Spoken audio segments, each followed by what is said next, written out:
Jimmy Savile, I think he's a hypocrite.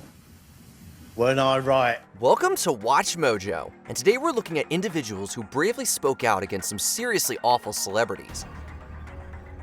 Harry Markopolos warned us about Bernie Madoff. The success of Bernie Madoff's Wall Street firm made him a celebrity in the finance world in the 90s and early 2000s, but his asset management business was revealed to be a multi-billion-dollar Ponzi scheme in 2008. Madoff was telling his early investors that they were receiving 15% a year profits. Not $1 of it existed. It was just made up. Now let's get to new revelations about Bernie Madoff's $65 billion Ponzi scheme. 9 years earlier, in 1999, financial fraud investigator Harry Markopolos said he took one look at Madoff's numbers and instantly recognized them as fraudulent. Markopolos reported Madoff to the Securities and Exchange Commission several times over the course of multiple years, but to no avail. What I saw, when I saw it, and what my dealings with the SEC were that led me to this case being repeatedly ignored over an 8.5-year period between May 2000 and December 2008. It wasn't until Madoff's sons reported their father to the FBI that the scheme came crashing down. The SEC ignoring Markopolos allowed Madoff to continue defrauding his investors for years. They didn't understand. They had lawyers there, not finance people. They weren't capable of understanding what I had written and presented to them. I had gift wrapped this case and delivered it on a silver platter, and they still didn't take it. Floyd Landis warned us about Lance Armstrong. Once the most famous cyclist in the world, Lance Armstrong is now infamous for a massive doping scandal that stripped him of his 7 Tour de France titles. It was exposed by Floyd Landis, a former teammate of his, in an email to the CEO of USA Cycling in 2010. And yet this is a man, Lance Armstrong, who was denied up and down for a decade that he's on anything but his bike, anything but just hard work. I denied it as well. You're saying Lance Armstrong is a liar?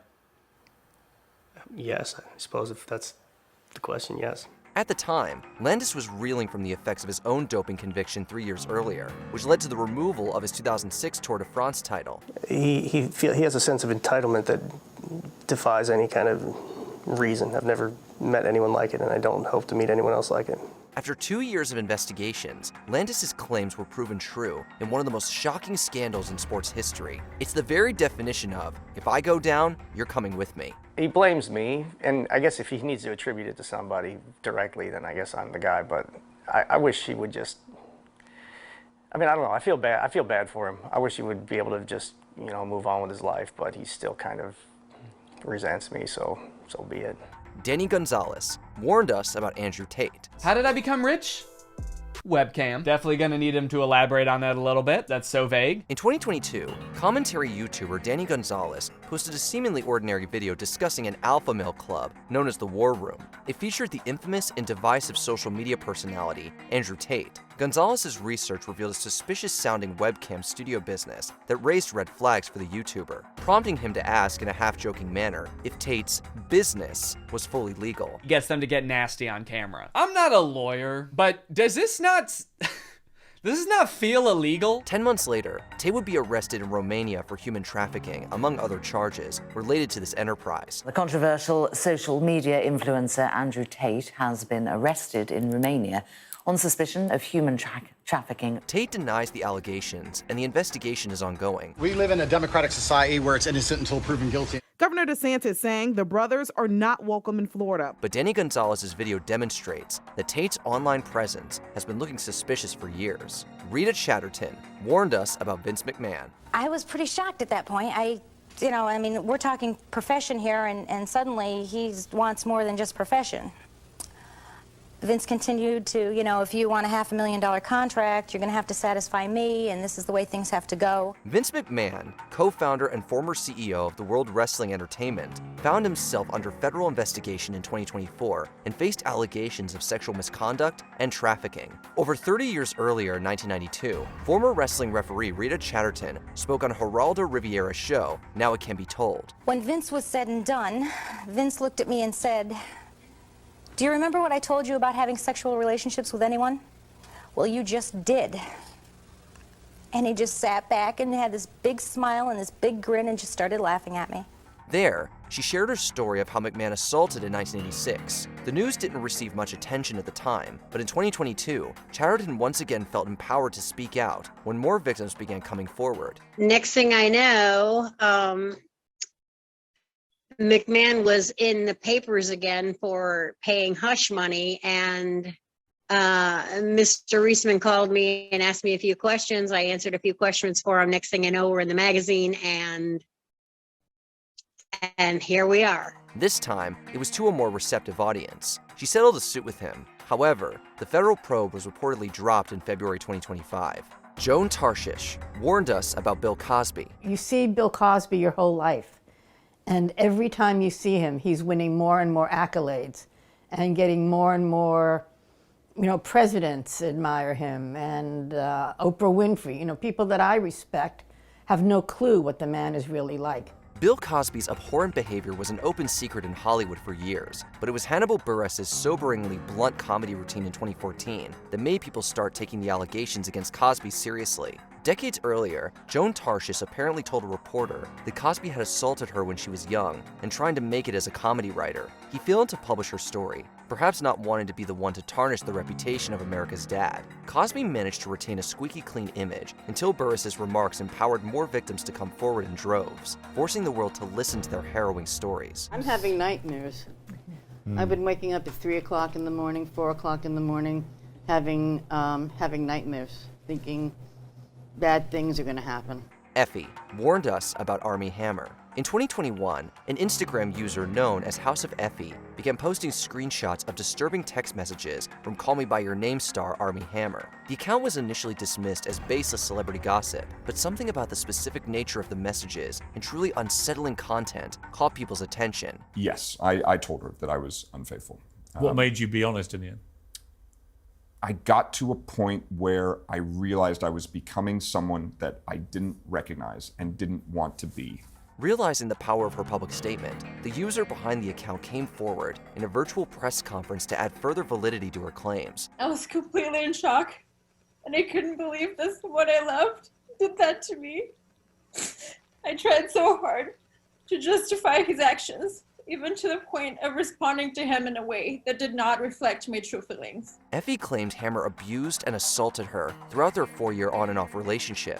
She was not the only person who experienced similar abuse from Hammer to come forward with her story either. He was investigated by the LAPD, but they ultimately decided against pursuing sexual assault charges against the actor. And despite the Hammer family's oil fortune being worth an estimated $1.6 billion, Armie is now estimated to be worth between $10,000 and $100,000. Johnny Rotten warned us about Jimmy Savile. So you had heard the kind of thing that we now know about him, or stuff like that? Yeah. I think most kids did too. Most kids wanted to go to the top of the pops, but we all knew what that cigar muncher was up to. But I'm very, very bitter that the likes of Savile and the rest of them were allowed to continue. Jimmy Savile was one of Britain's biggest sexual predators, but his horrific crimes weren't revealed until after his death. In his lifetime, Savile was known as a media personality beloved by the British public. John Lydon, better known by his Sex Pistols stage name Johnny Rotten, was actually willing to speak out against Savile during his lifetime, only to be silenced by the BBC. Did you ever try and do anything about Savile? I did my bit. I said what I had to. Did they air that? No. It just got suppressed. Yeah. For legal reasons. Yeah.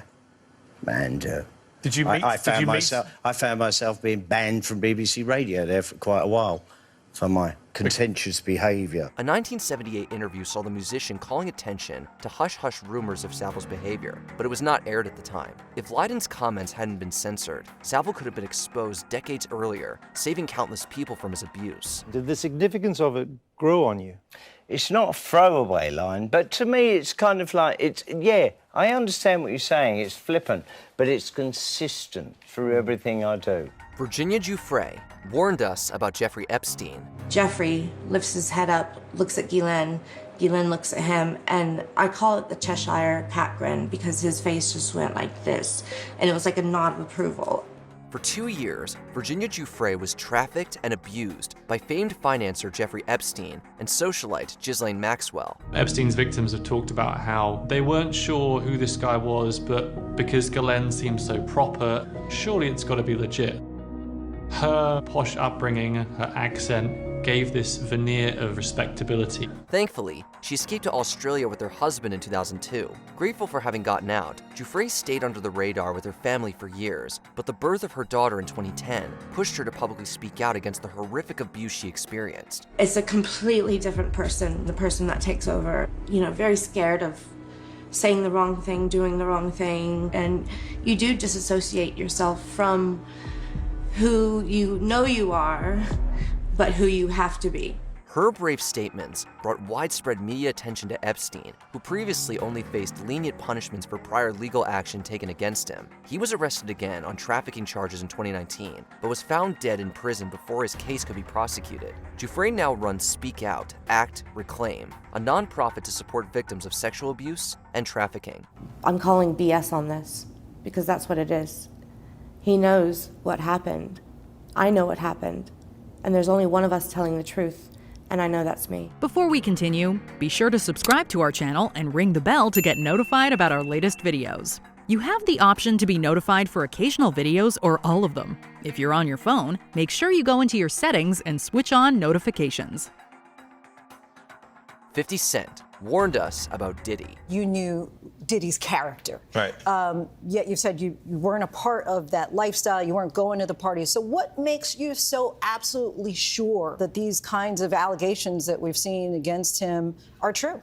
Well, I'm surprised by the allegations, as surprised as everyone else is. Sean Diddy Combs' media empire came crashing down in 2024 when the rapper was arrested on charges including racketeering and trafficking. But people have been publicly calling out his behavior for decades prior. Most notably outspoken was Curtis Jackson, better known as 50 Cent. I had to say something about it later because I was like, oh, it was first. What does it feel like all these years, you being the only one calling this out? I look like I've been the crazy guy for a long They time. said you're a hater. The two have had a long-standing feud, beginning with a Jackson diss track in 2006. For years, Jackson has made digs towards Diddy at concerts and on social media, referencing his strange behavior and now notorious parties. Since the arrest, 50 Cent has posted countless memes making fun of the disgraced media mogul. He's even producing a documentary expose potentially titled, Did He Do It? 50 tells the outlet, "It seems like I'm doing some extremely outrageous things, but I haven't.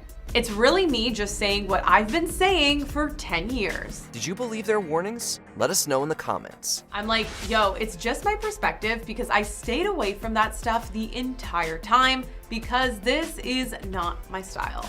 Check out these other clips from WatchMojo, and be sure to subscribe and ring the bell to be notified about our latest videos.